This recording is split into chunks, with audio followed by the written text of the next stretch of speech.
Last night, I went to the theaters and saw Osgood Perkins' new film, Keeper. It's a film I've been eagerly anticipating since I saw the teaser for it during a post-credits scene for The Monkey. Ever since seeing that teaser, I've been keeping myself in the dark about the film, wanting to go in as blind as I could. Now, as a very big Osgood Perkins fan, I knew that this was something I just had to see because whatever you have to say about Perkins, he's a very original director that is, yes, admittedly hit or miss, but when he does hit, it's a can't-miss film. After seeing Keeper and really letting it sort of stew in my mind overnight and thinking about it, it's definitely one that I would say is in that can't-miss category. This is a film that is very compact and tightly wound. Everything about it is thought out and executed well.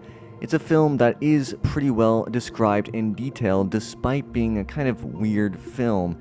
It's not one that leaves a lot of questions that you're thinking about after the fact, but instead you just bring home that vibe that just overwhelms everything in the picture. It's definitely a mood piece, more so than one that's a captivating story, even though the story itself is alright. It's much more about the energy of the film and the off-kilter uncomfortableness of it all, and the really strong central performance from Tatiana Maslany, which really carries the film in an emotional sense.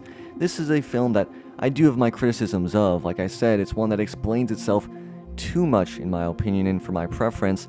In a horror film like this, I would rather be left with some questions or left with some ambiguities, but instead, Perkins just feels the desire that he has to explain everything and it all has to make perfect sense.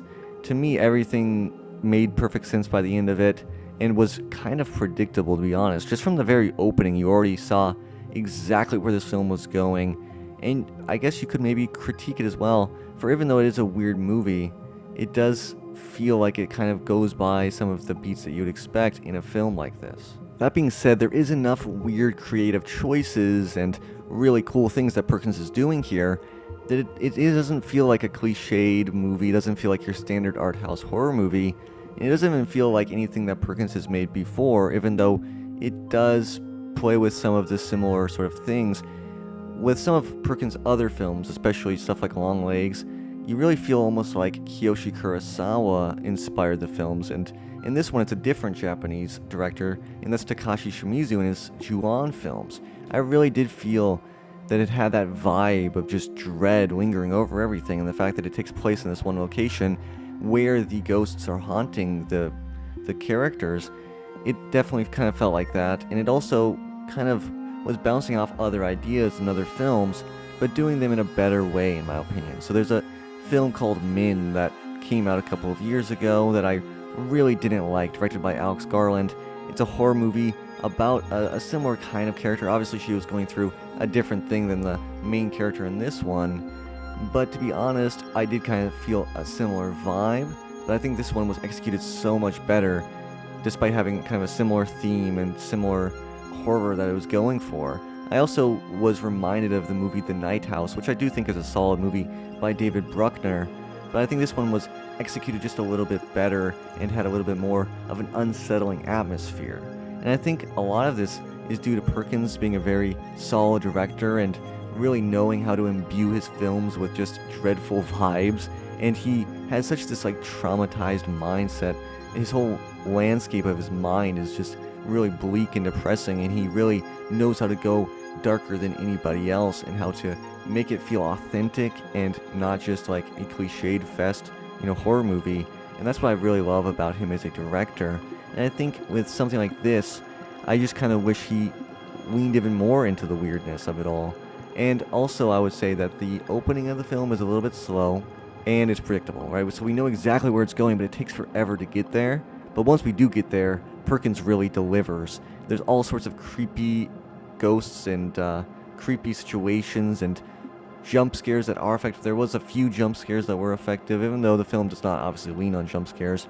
And there's just so many creepy images and dream sequences, which usually I don't like dream sequences, because I feel like it's a cheap out to not have to actually commit to the horror of a situation, but it just really makes sense with the atmosphere of this picture to have all these weird Are they dreams? Are they not? Because is she really being haunted, or is this all in her mind? I just love that, and I think it allows Perkins to really get weird in a way that feels authentically him while still being something new that he's exploring, and I just absolutely love that. And I love that all of his horror movies, while they do kind of rhyme, they're not just identical reruns of the same material, even though he does love to mine the same sort of traumas and personal histories of his own life and kind of dealing with that in a public manner.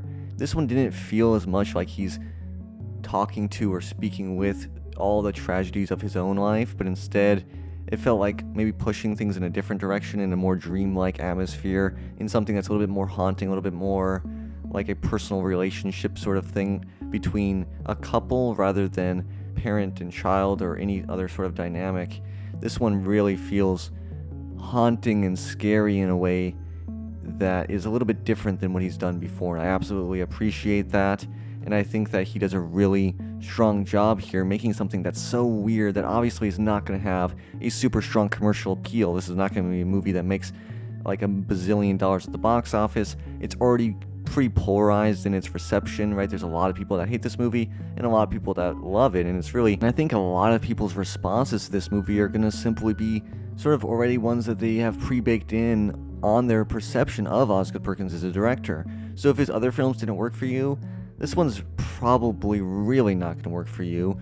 But if like Long Legs and Blackcoat's Daughter and some of his other films you were a fan of, then I definitely recommend you go and see this. But regardless of the overall reception that this film's going to get, which I know is going to be very mixed, I just wanted to come out and say how much I appreciated the film. And look, I'm not someone that just always loves Osgood Perkins films. I'm aware that he's had misses. Gretel and Hansel is a film that didn't really resonate with me, though of course I'm always willing to give films other chances, so I'm gonna have to rewatch some of his films that didn't work as well for me to see if maybe they're better on repeat viewings. But this is one that already really did resonate with me in a very strong way, and I think for those that do appreciate it, they're going to very much appreciate it. And for those that don't like it, they're going to just hate it. So it's going to be a love it or hate it type of movie. And for me, I love it, and I absolutely, once again, have to give a lot of praise to Tatiana Maslany. She gives a very good performance. She is the driver of the entire emotional weight of the movie and making any of this matter at all, and she does a great job, and she's becoming a bit of a scream queen now, and let's see what she can do in other horror movies. Let's hope she continues to work in the genre, because she really did some great work here, just bringing this sort of realism to the character, which grounded it in such a weird vibe. It felt like, yeah, what are you doing? Get out of there. Like, you really did feel bad for her, and you wanted her to escape and get out of that situation, and just seeing her get pulled back in slowly and then realize the horror of what's really going on was scary to watch. And that's what makes this movie so effective, in my opinion. It's very much due to Perkins' direction, but also Maslany's very good performance. Without it, this film would just be a mess. So this is yet another art house horror movie that will make you feel deeply uncomfortable throughout the runtime, but will scare you as well and really emotionally resonate with you for at least some of the viewers. It's a weird movie that I definitely recommend you check out if you're a fan of Osgood Perkins films. So that's what I would say. It's a really good horror movie. It's definitely going to be towards the top of my list at the end of the year horror movie list, and it's one that I think is going to resonate with me maybe stronger than with other people, and that's fine. It's definitely going to be a polarizing film, and I would love to hear your thoughts in the comment section below. So if you've been watching all the way to the end, thank you so much for watching, and I'll see you next time.